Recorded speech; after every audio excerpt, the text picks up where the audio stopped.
Assalamu alaikum. Waalaikum salam warahmatullahi ta'ala wabarakatuh. Karibuni kwenye kipindi chetu cha Tarbia Youngsters. Sasa hivi ni wakati wa kusikiliza stories.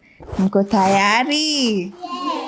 Mko tayari ukweli? Yes. Boys, mko tayari? Tuko tayari. Mbona msemi yes basi? Mko tayari? Yes.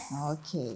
Haya, hadithi yangu ya leo inahusu mtoto aliyekuwa anaitwa Zimar. Haya, hadithi yetu ya leo inahusu mtoto aliyekuwa anaitwa nani? Zimar. Ni Zimar. Haya. Zimar alikuwa mtoto mzuri sana. Zimar yeye alikuwa si mtu mwenye tamaa wala tabia mbaya. Lakini yeye kila time alikuwa yuko kwenye mbio tu. Yaani yeye kila time yuko busy tu. Sasa siku moja mamake akamwandalia chakula cha asubuhi vizuri, mwenyewe akala, akamaliza, babake akampeleka shule. Alipofika shule akasoma, akamaliza, akarudi zake nyumbani kama kawaida yake, akaenda kucheza, lakini yeye saa zote yuko mbioni. Yaani yeye hata hawezi akakaa kafikiria mimi kwetu nkuzuri, mimi mamangu leo ampika chakula kizuri, hata amshukuru mamake. Yeye hana hizo. Yeye bora tu ashakula, ashamaliza, kama ni homework amepewa amefanya, amemaliza. Yaani yeye bora tu amemaliza shughuli zake zenye anazo.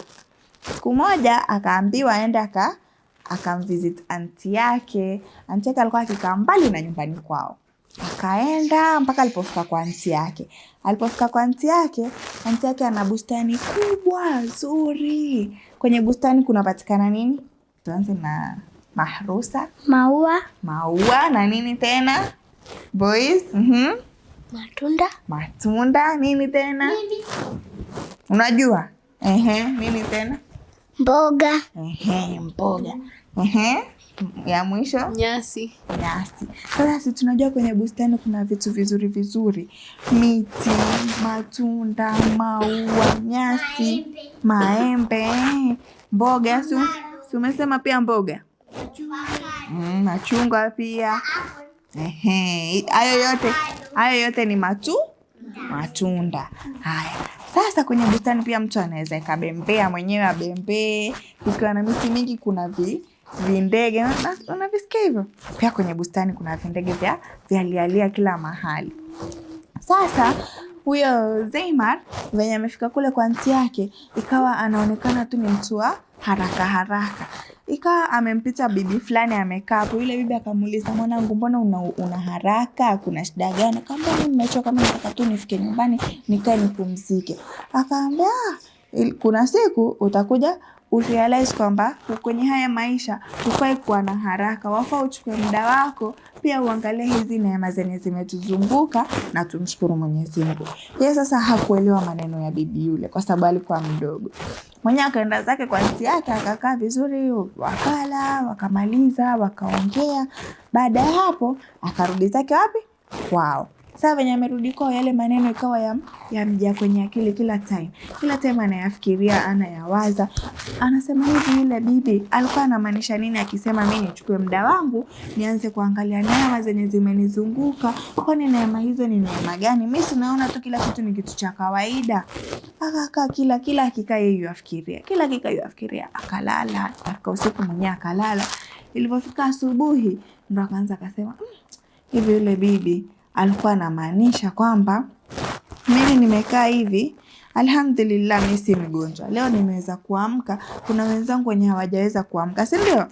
Si wewe uwezi jua leo umeamka mwenzako yuko wapi, labda amelazwa hospitali, sio? Amesema akasema ukweli, hii ni neema tosha. Akiangalia hivi, mimi macho yangu leo hata hayaniumi, naona vizuri alhamdulillah. Kuna watu wengine hawawezi kuona bila miwani, sio? Watu wengine vipofu kabisa hawaoni. Mimi alhamdulillah leo nina uwezo wa kuona, naona mandhari hapa penye kuko vizuri, miti kila mahali, miti inatusaidia. Hii ni neema, sio? Haya, akaenda zake shule. Alipofika njiani akaanza kugundua, kweli mimi miguu yangu leo iko vizuri, afanya vizuri, naweza kutembea. Kuna wengine ni vilema, sio? Ama si ni ukweli? Kuna wengine hawezi kutembea mpaka watembee na wheelchair, sio? Wengine hawezi kutembea mpaka magongo. Sasa mimi alhamdulillah mimi naweza kutembea vizuri leo. Hii pia ni neema. Tunafaa tumshukuru nani? Tunafaa tumshukuru Mwenyezi Mungu ama tunafaa kumshukuru nani Halima? Tunafaa tumshukuru Mwenyezi Mungu. Haya, akaendelea. Sasa kutokana na ile fikra hizo na maneno yale ya bibi yalimuaffect, ikawa sasa yeye kila time akikaa kufikiria yafikiria zile neema zenye zimetuzunguka, mpaka akaanza kukumbuka venye alienda kwenye lile bustani la aunti yake. Bustani lilikuwa zuri. Sasa Zaimar akaanza kufikiria venye alienda kwa aunti yake, akaona lile bustani lilikuwa zuri, lilikuwa na maua, kukakuwa na ndege sasa akaanza kusema alhamdulillah, mimi leo nimeweza kuona neema kama hizo, namshukuru Mungu wangu. Kwanza na hiyo siku ikawa yani yeye kila akipata time ya kushukuru Mungu ama akiona neema zenye zimemzunguka anamshukuru Mwenyezi Mungu, na akaacha kabisa zile haraka za dunia. Yani yeye kila time ana focus na mambo ya dunia, aliacha akajirekebisha. Kwanza na hiyo siku anafanya mambo ya dunia, akipewa homework atafanya, akituma mahali ataenda, lakini pia mambo ya dini ameyapa kipaumbele. Ikifika wakati wa swala atapoza, mimi leo nina uwezo wa kuamka ni swali vizuri bila kukaa, hadi niende nitawate nifanye nini, ni swali. Ikifika kama ni Ramadhani time ya kufunga, hata excuse, hata kama labda kichwa cha muuma kidogo, asema mimi leo naweza kufunga, ningekuwa cha nyuma sana ningepumzika, lakini sasa hivi cha nyuma tu kidogo, mfanye nini, nifunge. Na hadithi yangu ikaishia hapo. Tumejifunza nini kutokana na hadithi hii? Boys, tusifanye mambo haraka. Tufanye pole. Ili tugundue nini? Tugundue neema, si ndio? Haya, salawat.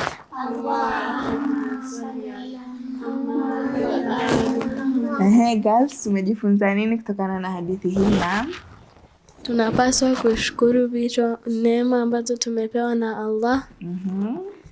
Na tufanye mambo kwa utaratibu.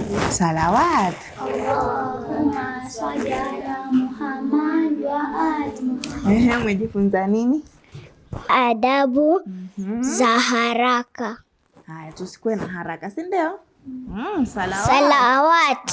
Allahumma salli ala Muhammad na ali Muhammad.